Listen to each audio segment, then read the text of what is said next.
ఈరోజు ఉదయము ఆలగడ్డలో ఏదైతే గంగుల బ్రిజేందర్ రెడ్డి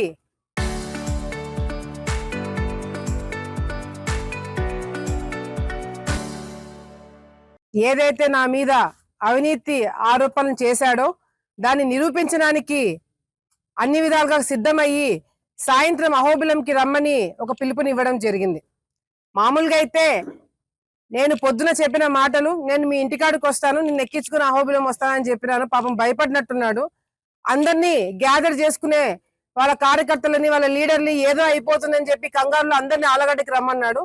కానీ హుందాతనంగా ఉండదు, సబ్జెక్ట్ డైవర్ట్ అవుతుంది, ఇది కేవలం ఒక డిస్కషన్ పెట్టడానికి ఆయన రమ్మని చెప్పిన ఒక ఆలోచనతో వద్దని చెప్పి నేను డైరెక్ట్ గా అహోబిలంకి వచ్చి ఇక్కడ కూర్చొని ఆయన కోసం వెయిట్ చేస్తున్నా.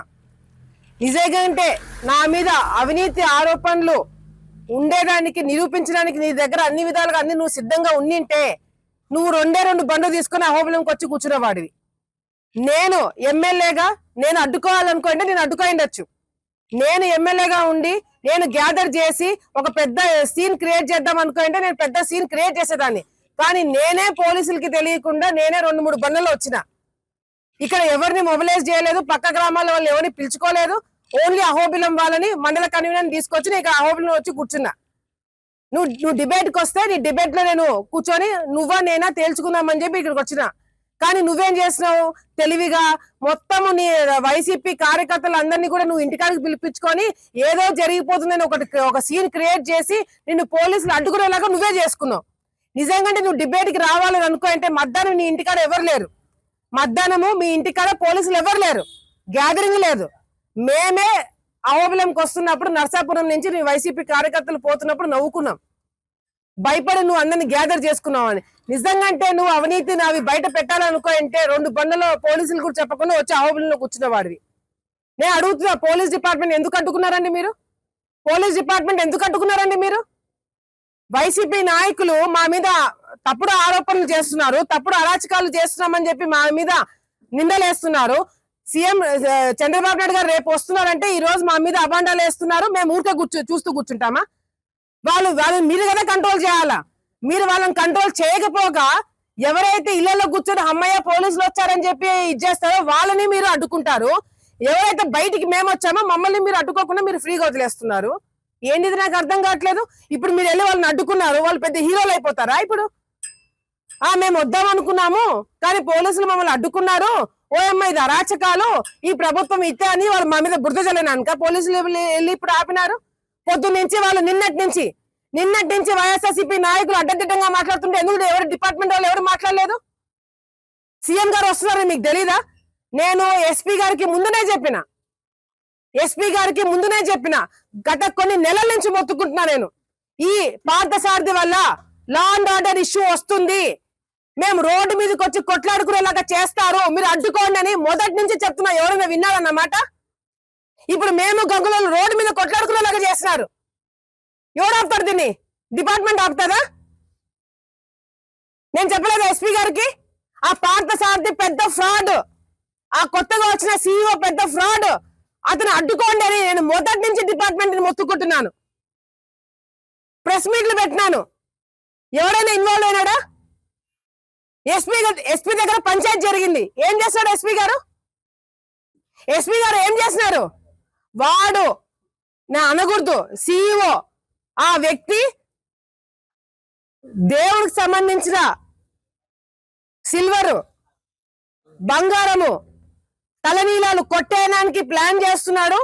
మీరు అతనికి వార్నింగ్ ఇవ్వండి. మీ ప్రొటెక్షన్ లేకుండా ఒక్క చిన్న పూస కూడా బయటికి పోకూడదని చెప్పి నేను ఎస్పీ గారితో నేను కూర్చొని పంచాయతీ చేపిస్తే ఆయన వదిలేసినారు. నిన్నటికి నిన్న తలనీలాలు దేవుడికి సంబంధించినవి కొట్టారని చెప్పి చూస్తే మా వాళ్ళు వచ్చి అడ్డుకున్నారు. మేము టెంపుల్ కి హ్యాండ్ ఓవర్ చేస్తున్నాం. మీ డిపార్ట్మెంట్ చేయాల్సిన పని మేము చేయాలా? మేము రోడ్డు మీదకి ఎక్కకూడదు, మేము ఇళ్లలో మేము ఉండకూడదు, వైసీపీ నాయకులు అడ్డదిడ్డంగా మా గురించి మాట్లాడితే మేము నోరు మూసుకొని కూర్చోవాలా? ఎన్నిసార్లు నోరు మూసుకొని కూర్చోవాలా? ఇప్పుడు వెళ్ళి అడ్డుకున్నారు గంగుల బ్రిజేందర్ రెడ్డిని. ఇప్పుడు వెళ్ళి డిపార్ట్మెంట్ అడ్డుకున్నారు. వాళ్ళని హీరో చేయడానిక మీరు? మేము పంపించామని చెప్పి మాట్లాడినాక ఇప్పుడు నేను నాన్న ఇంటికాడికి పోతున్నాను. ఎందుకండి? ఎందుకు డిబేట్కి రాకూడదు?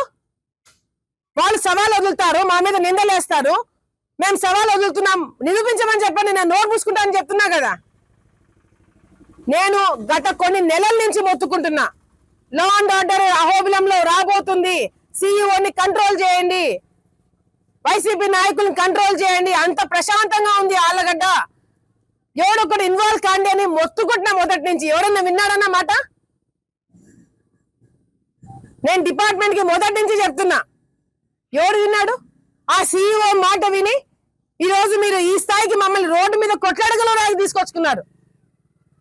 ఇన్ని సంవత్సరాలు భూమా వాళ్ళు, గంగుల వాళ్ళు రోడ్డు మీదకి వచ్చి ఎప్పుడు కొట్లాడుకోలే. ఎవరి వల్ల ఇప్పుడు రోడ్డు మీదకి వచ్చినా మేము? ఇప్పుడు ఫ్యాషన్లు మొదలవుతా మీరు కంట్రోల్ చేయగలుగుతారా? మేము ప్రశాంతంగా అభివృద్ధి కార్యక్రమాలు చేయాలి, అన్యాయాలు పక్కన పెట్టాలి, రోడ్లు వేయాలా, కాలువలు వేయాలా, మేము తిప్పలు పడి రాత్రి పగలనుక మేము తిరుగుతుంటే మా మీద మమ్మల్ని రెచ్చగొట్టేలాగా మాట్లాడుతున్నారు. వాళ్ళని కంట్రోల్ చేయలేరు మీరు ఇన్ని రోజుల నుంచి. నేను చెప్తూనే వస్తున్నా, వాస్తవాలు ఉంటే మాట్లాడండి. మా వాళ్ళు అవినీతి చేశారు, నేను అవినీతి చేశానంటే నిరూపించండి అని చెప్తున్నా. లేదు మేము గాల్లో మాట్లాడతాం అంటే చూస్తే ఊరికే కూర్చుంటామా? మేము 5 సంవత్సరాలు ఇదే అహోబిలంలో తెలుగుదేశం పార్టీ జెండా పట్టుకున్నందుకు పీడీ యాక్ట్ వేసుకొని లోపల పోయినారు. రౌడీ షీటర్లుగా ఈ రోజు కూడా ఆదివారం పూట పోయి రౌడీ షీటర్లుగా తెలుగుదేశం పార్టీ నాయకులు స్టేషన్లలో కూర్చుంటున్నారు. వాళ్ళు అడ్డదిడ్డంగా మా గురించి మాట్లాడుతుంటే ఇప్పుడు కూడా నోరు మూసుకొని కూర్చోవాలి. ప్రతిపక్షంలో నోరు మూసుకొని కూర్చోలేదు, మేము ప్రతిపక్షంలోనే అడ్డుకోలేదు మమ్మల్ని. ఇదేంటిది నాకు అర్థం కావట్లేదు. వాళ్ళు ఇప్పుడు హీరోలు చేయాలా? మీరు నేను భయపడినా అనుకుంటారు, నేను వానికుండా చేశాను అనుకుంటారు. నాకెందుకు ఆ మచ్చ? నేను పోతున్నా నాన్న ఇంటికాడికి, నన్ను అడ్డుకొని చూద్దాము. ఆ రోజే ఎప్పుడైతే గంగుల బ్రిజేందర్ ప్రెస్ మీట్ పెట్టి అవాస్తవాల అవినీతి గురించి మేము మాట్లాడుతున్నాడో, సీఎం వచ్చే ముందర వైసీపీ నాకు అడ్డదిడ్డగా మా గురించి మాట్లాడితే మేము చేతులు ముడుచుకొని కూర్చుంటామా? మేము నిరూపించుకోమా? మాదేంటని మేము నిరూపించుకోకూడదా? ఇది మీరు అవాయిడ్ చేయాలనుకోంటే ముందే అవాయిడ్ చేసి ఉండాలా. ఏంది గంగుల నాని ఏం మాట్లాడుతున్నాడు? తలనీలాలు దేవుడివి తమిళనాడు వాళ్ళకి ఇచ్చుకుంటే నీకేందా? నువ్వెవడు అడగడానికి? నీకేం సంబంధం? ఆ జుట్టు ఏదైతే తలనీలాలు దేవుడికి సంబంధించింది, టెండర్లు క్యాన్సిల్ అయినాయి, పోస్ట్ పోన్ అయిందని చెప్పి పొద్దున లెటర్ చూపించారా లేదా? మరి టెండర్లు పోస్ట్ పోన్ అయిన తర్వాత తలనీలాలు తమిళనాడు వాళ్ళకి ఎట్లా ఇచ్చినారు? ఒకవేళ నిజంగా అది మటన్ సంబంధించింది అయితే ఆ రోజే ఆ సిఇఓ ప్రెస్ మీట్ పెట్టి లేదు తమిళనాడు వాళ్ళకి సంబంధించింది వాళ్ళకి ఇచ్చేయాల్సిందే అని రూల్ ప్రకారం ఎందుకు మాట్లాడలేదు? మొన్న నైట్ ఎందుకు మాట్లాడలేదు? ఈ రోజు కూడా ఇప్పుడు కూడా ఆ తలనీలాలు అహోబిలం గుళ్ళోనే ఉన్నాయి. ఎందుకు తమిళనాడు వాళ్ళకి ఎందుకు ఇవ్వలేదు వీళ్ళు? అసలు ఇప్పుడున్న దేవస్థానం వాళ్ళకు కూడా తెలియదు తమిళనాడు వాడికి ఇచ్చినాడని చెప్పి ఆ సిఇఓ పార్థసారథి.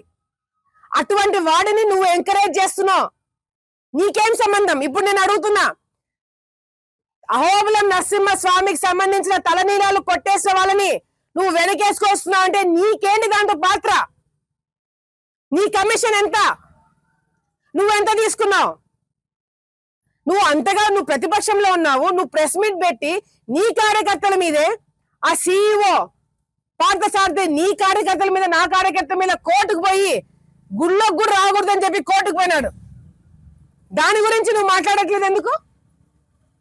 అంటే వైసీపీ నాయకులని నువ్వే ఇరికించి నీ కార్యకర్తలు, ఎందుకంటే సీసా వాళ్ళంతా నీ వర్గం కాదు, మీ పెద్దనాన్న వర్గము, అందరిని ఇరికించి పాడేస్తే వీళ్ళకి ఎవరు కమిషన్ ఇవ్వాల్సిన అవసరం లేదు, ఆ తమిళనాడు వాడికి ఇచ్చుకుంటే దాంట్లో మొత్తం కమిషన్ నేనే కొట్టేయచ్చని నువ్వు ప్లాన్ చేసినావు కాదా? నువ్వు నిరూపించు. తమిళనాడు వాళ్ళతో అగ్రిమెంట్ అనే కాగితాలు నీ కాడికి ఎట్లా వచ్చినాయి? మటన్ వాళ్ళ చేతిలోనే లేదు అది. నువ్వు సిగ్గుపడాలా? నరసింహస్వామి తలనీలాలు కొట్టేసిన దాంట్లో నువ్వు స్కామ్ లో నువ్వు ఉన్నావంటే నువ్వు సిగ్గుపడాలా?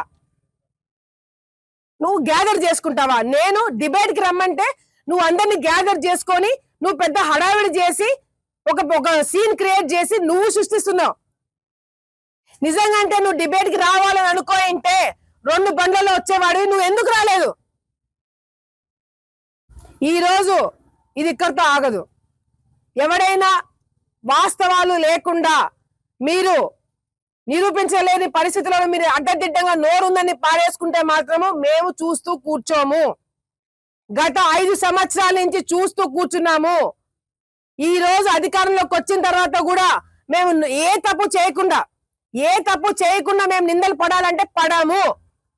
నేను డిపార్ట్మెంట్ వాళ్ళకు కూడా చాలా చాలా సీరియస్ గా చెప్తున్నాను.